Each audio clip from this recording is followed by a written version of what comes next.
أعوذ بالله من الشيطان الرجيم. بسم الله الرحمن الرحيم. إن الذين آمنوا وعملوا الصالحات كانت لهم جنات الفردوس نزلا خالدين فيها لا يبغون عنها حولا। আমি যে আয়াতটা আপনাদের সম্মুখে তেলাওয়াত করেছি সেটা হলো কোরআনের আয়াত, আল্লাহ পাকের কথা। এখানে আল্লাহ রাব্বুল আলামিন দুইটা কথা বলছেন। এই দুইটা কথা অনেক দামি কথা, অনেক মর্যাদাবান কথা। আল্লাহ রাব্বুল আলামিন দুইটা কথার দ্বারা বহু ব্যাখ্যা দিয়েছে।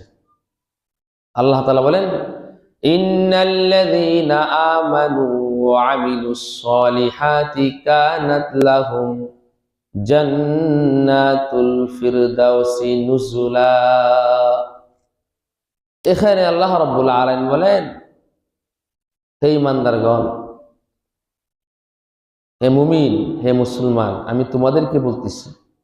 এখানে আমি কোনো কাফেরদেরকে বলতেছি না, কোনো মুশরিকদেরকে বলতেছি না, আমি কোনো হিন্দুদেরকে বলতেছি না। আমি একমাত্র মুসলমান যারা, ইমানদার যারা, মুমিন যারা দাবি করে, ইমানদার যারা দাবি করে, মুসলমান যারা দাবি করে, আমি তাদেরকে বলতেছি। কিছু কিছু আয়াতে আল্লাহ রাব্বুল আলামিন তামাম পৃথিবীর সমস্ত মানুষ, আল্লাহর নবী থেকে নিয়ে সর্বনিম্ন মানুষ পর্যন্ত, ইহুদি, নাসারা, মুশরিক, মুসলমান, সকলকেই আল্লাহ তাআলা বলছেন, ইয়া আইয়ুহান নাস ওয়াবুদু রাব্বাকুম। এখানে আল্লাহ তাআলা বলছেন, হে পৃথিবীর মানুষ, পৃথিবীর মানুষ। এই মানুষের দ্বারা মুরাদ মুসলমান, অমুসলমান, খ্রিস্টান, ইহুদি, নাসারা, মুসি, অগ্নিপূজক, সমস্ত মানুষকে আল্লাহ তাআলা বলেছে, হে মানব সকল, তোমরা আমি আল্লাহর ইবাদত করো। এখানে শুধু সমস্ত মানুষকে বুঝাইছে। আর আমি যে আয়াতটা আপনাদের সম্মুখে তেলাওয়াত করছি, এখানে শুধু বুঝাইছে ইমানদার করে, মুমিনদারকে, মুসলমানদেরকে। কথা বুঝে আসছে? বুঝতেছেন? তাহলে বুঝবেন, তাহলে আমরা যারা ইমানদার দাবি করি, আমরা যারা মুমিন দাবি করি, আমরা মুসলমান দাবি করি, আমরা এখানে যারা আসছি সকলেই আমরা দাবি করি আমরা ইমানদার, ঠিক না? সকলেই দাবি করি আমরা মুসলমান, ঠিক না? সকলেই দাবি করি হুজুর আমরা মুমিন। আর মুসলমান, ইমানদার, মুমিন দিকেই তো আমরা আল্লাহর ঘর মসজিদে আল্লাহর কুদরতের পায়ে সেজদা দেওয়ার জন্য হুজুর আসছি। আমরা যদি খ্রিস্টান থাকতাম, ইহুদি থাকতাম, নাস্তিক থাকতাম, মুসি থাকতাম, অগ্নিপূজক থাকতাম, তাহলে তো আর আমরা মসজিদে আসতাম না, তাহলে আমরা গির্জায় যাইতাম অথবা মন্দিরে যাইতাম, ঠিক না? তাহলে আমরা ইমানদার। আর এই ইমানদারকে আল্লাহ তাআলা কিছু কথা বলছে,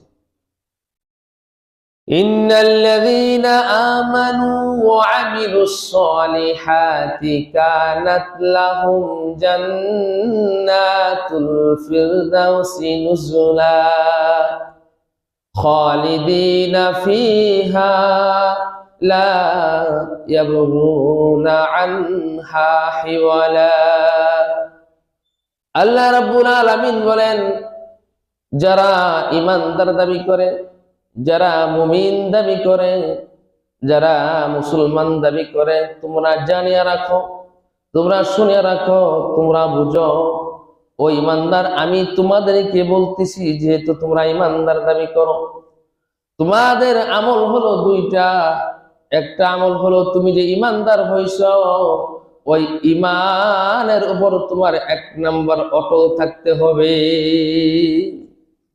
তুমি যে একটা খুঁটি গাড়ছো, যেটা আমার ইমানের পতাকা, এটা ইমানের খুঁটি, এটা ইমানের স্তম্ভ, এটা ইমানের একটা খুঁটি। তাইলে তোমার খুঁটিটা যেন তোমার যে জায়গায় তুমি গাড়ছো ওই জায়গা থেকে যেন খুঁটিটা এদিক সেদিক লড়াচড়া না করে, ঠিক ঠিক জায়গা মতো যেন তোমার মৃত্যু পর্যন্ত ওই জায়গা তুমি দূরে রাখবা। সুবহানাল্লাহ। এটা হলো 1 নাম্বার। 2 নাম্বার হলো, ও মুমিন, ও ইমানদার, ও মুসলমান, আরেকটা আমল হলো তুমি যেন নেক আমল করো। কি আমল করো? নেক আমল করো। তাহলে কয়টা কথা? দুইটা কথা। একটা ঈমান যেন স্টিল থাকে, আরেকটা হলো নেক আমল করো।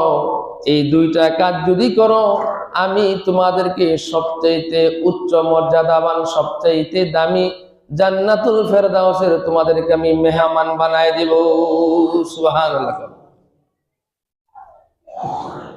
এই দুইটা, একটা হলো ঈমান, ঈমানের খুঁটি মৃত্যু পর্যন্ত যেমন লড়াচড়া না করে, যেরকম হযরত বেলাল রাদিয়াল্লাহু তাআলা আনহু যেরকম প্রথম ঈমানদার ছিলেন না, প্রথম মুসলমান হন নাই, যখন ঈমান গ্রহণ করলেন, ঈমান আনলেন, তখন সেই ঈমান আনার জন্য, ঈমান আনার কারণে কাফেররা তাকে অনেক কষ্ট দিয়েছে, অত্যাচার করেছে, জুলুম করেছে, মারপিট করেছে, অত্যন্ত অনেক প্রহার করেছে।